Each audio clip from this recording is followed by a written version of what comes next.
1972, in June, this army service was finished, and then Prabhupada came to Europe, generally in the summer. So in July he was scheduled to come to Paris. So all the devotees from Germany, from Hamburg, we drove down to Paris to meet him, and that was the first time for many of us to see him actually. And that was a special experience. I've described it in my book, Srila Prabhupada and his disciples in Germany. So he was arriving by airplane, and we were all in the airport. In those days you could do that with a big kirtan waiting for him. We had formed 2 aisles so he could walk through into a VIP lounge where there was scheduled, some reporters were coming and asking an arrival address, something like that. So we were all waiting for him to come. So then finally when the doors opened for the arrival area, and we saw Prabhupada for the first time. And I describe it, not just me, but everybody, many devotees, others also have had the same experience, that just by seeing him, it was a very, an impression, because he's not an ordinary person, he's a pure devotee. So what I perceived, and others also did, that he was actually effulgent, golden, and from the skin also, you could say, he looked very regal, very aristocratic and effulgent and smiling when he came around. So later on, because it's 1972, I found this quote in Chaitanya Charitamrita which confirms this actually. Because you may say, well, we're also excited and young, we had some hallucination, seeing some effulgence, whereas actually there's just nothing. No, actually it's a fact. So I will just quote this from the 11th chapter, when King Prataparudra, he sees the devotees coming and performing kirtan. So he points out that he says, I'm very much astonished, for I have never seen such an effulgence. Indeed, their effulgence is like the brilliance of 1,000,000 suns. And nor have I ever heard the Lord's names chanted so melodiously. So Prabhupada, in the purport, he speaks about this. And he says that such are the symptoms of pure devotees when they are chanting. So all the pure devotees are as bright as sunshine, and their bodily luster is very effulgent. And you may have heard the story, Prabhupada tells it more than one time. I've heard it in his classes and in some conversations, that when he was flying from Los Angeles to Hawaii, there was a priest on the plane. And when he saw Prabhupada, he came to him and they were speaking. And he was pointing out that your followers, your disciples, I've met some of them, and they're so bright-faced. He was also astonished, because generally people, if we're materialistic people, they're not effulgent, they're rather the opposite. And the more they are in ignorance and engaged in sense gratification, they become darker and darker. So it's a phenomena, and Prabhupada said, yes, this is the result of the purification process. And if we think about it, so when he met this priest, the devotees the priest had met, how long had they been in Krishna consciousness? Maybe 1, 2 or 3 years, not more. So, which means, and it's actually a fact, and Prabhupada confirmed it, that this process is so powerful that even after a short time, if we seriously practice Krishna consciousness, there's a whole change, even in the external experience of the person, and others can perceive it. Just as King Prataparudra saw the devotees like this, he was astonished. The priest was astonished to see Prabhupada's disciples, and we were astonished to see Prabhupada when he arrived. And it's not some imagination, it's a fact that those, when they become purified, then the spiritual quality of the soul will shine through even the material body, and it becomes effulgent. So that was a very incredible experience, which I still can see Prabhupada if I think about it. This image was just stayed there. It's almost 50 years ago. Said when he was asked, what should I think of when I chant? One of the early devotees, as I describe it in my book, is Shivananda. He was one of the earliest disciples. But when he asked the question, he was 2 years in the movement, so he was a young devotee. So he was naturally asking, so Prabhupada, when I chant, what should I think of?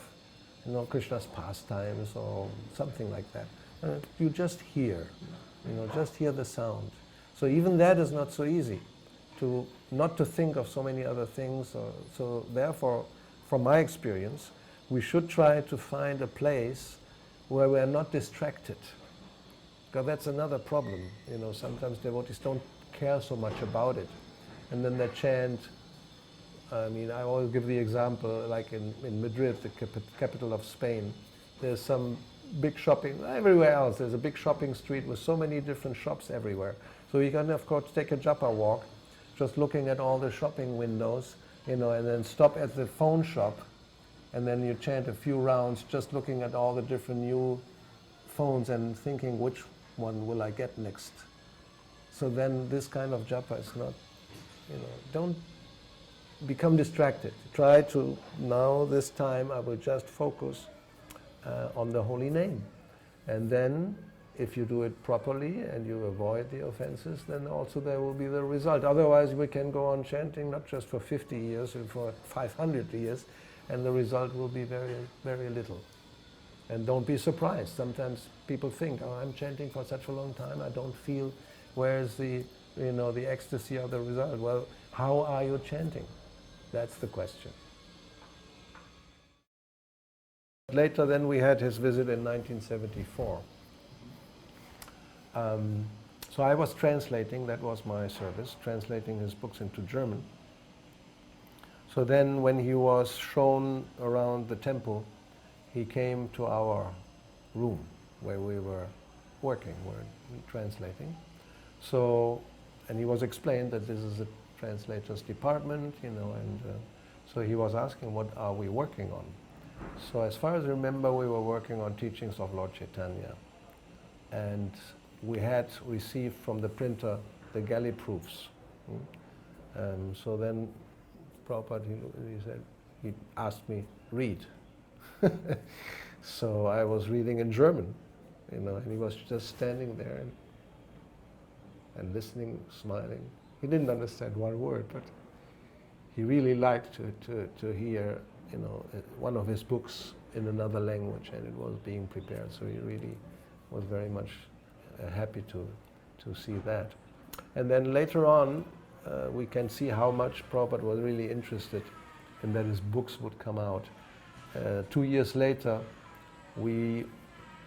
another devotee, myself, we went to London to see him for some administrative question. We actually wanted to change the temple where he had visited, because it was outside the city and not many people were coming. So our idea was, let's go to nearer or inside the city, something like that. So then we entered his room to present this idea. But before we could even start to present it, first thing Prabhupada asked me was, so where are you now with the translation work? So I had seen him, but we didn't have any personal exchange for 2 years. But he was still remembering, and that was on his mind, So at that time, then I was in the 3rd canto of Srimad Bhagavatam, I could say that. But it was very clear that he was very anxious to see that his books are being translated and published in other languages. We had invited some theology professors from the University of Frankfurt to see Prabhupada. So they came, professors, learned men, and Catholic theology, I think. So then Srila Prabhupada just began to preach to them about the very basic, the Aham Brahmasmi part, that you are not this body. There's spirit, soul, and this and that. So they listened for some time. And then at one point, one of the professors, he said, Swami, can we speak about some higher, spiritual principles like that? And then Prabhupada just said, so unless you understand the basics, what's the use of speaking of some higher spiritual? So he didn't care, to maybe cater to there and make a nice conversational impression. He would just tell them, and obviously you don't even understand what I've been explaining in the bodily concept of life, that there's a difference between the soul and the body, and you want to speak of some higher spiritual principles, which I think is an important instruction for all of us, for everybody. Sometimes devotees, they go or start to read certain things which are actually beyond their level of understanding. So you first do the basics. When you understand the basics, then you go to the next class. Not some student of mathematics who is already, or he just is learning that 2 and 2 is 4. Now he wants to understand algebra or some higher mathematics principles. No, you first do your studies of them. Then naturally you will come to the next level. So he was, and yeah, he was like that. He was could be quite strong on that. One of his outstanding qualities was his gravity. We do have pictures, Prabhupada laughing and smiling, but there's most of the pictures you can see him quite grave, right? It's like a little different from those, like the yogis, Mahesh Yogi or other yogis. They're always, with long hair and beard and giving a certain image of the saintly person who is smiling and in bliss, apparently, or whatever people should think. So Prabhupada, you can see him, how he was very grave, Gambhira, So why or what does that mean? We can think in different ways. That on one hand, being, having this position of leading a worldwide movement with so many devotees depending on oneself, that's definitely it's like a heavy burden, one might say, which makes you grave. It's not just always smiling all the time, because and we know he had to deal with so many problems, and serious problems, trying to spread Krishna consciousness, or even thinking how to spread, like we have this nice picture where my Lord, I just pray for your mercy to be able to convince them of your message. Or as he expressed in this poem when he arrived in America, you realize, wow, how these people are completely under the influence of passion and ignorance. How will they ever be able to understand this message? So he was, even when he was writing his purpose, he was saying, he was meditating how to explain it in such a way so we would understand. So I think this gravity is one part, one reason is that. And also the fact that, life it's a serious thing. And here we are struggling, birth, death, old age, and disease, and it's Kali Yuga. So there's not much reason to smile. People who are just smiling and thinking, everything is nice, they're in ignorance, they're in illusion. If you really look at the reality, you become grave. It's a serious matter, and we should really think, how can I get out of this? It's not all just fun, People think, have fun. Life is fun. Life is good. And Prabhupada were very much insisting on that, trying to make us understand this is very serious. Actually, many times he said, Krishna consciousness is not a plaything. It's not something, you take lightly and, oh yeah, it's nice. Just chant and be happy and take prasadam. That's there, but actually it's a very serious thing. And he was like showing that in his own personality. So if you want to follow his footsteps, that's one part. Take things seriously.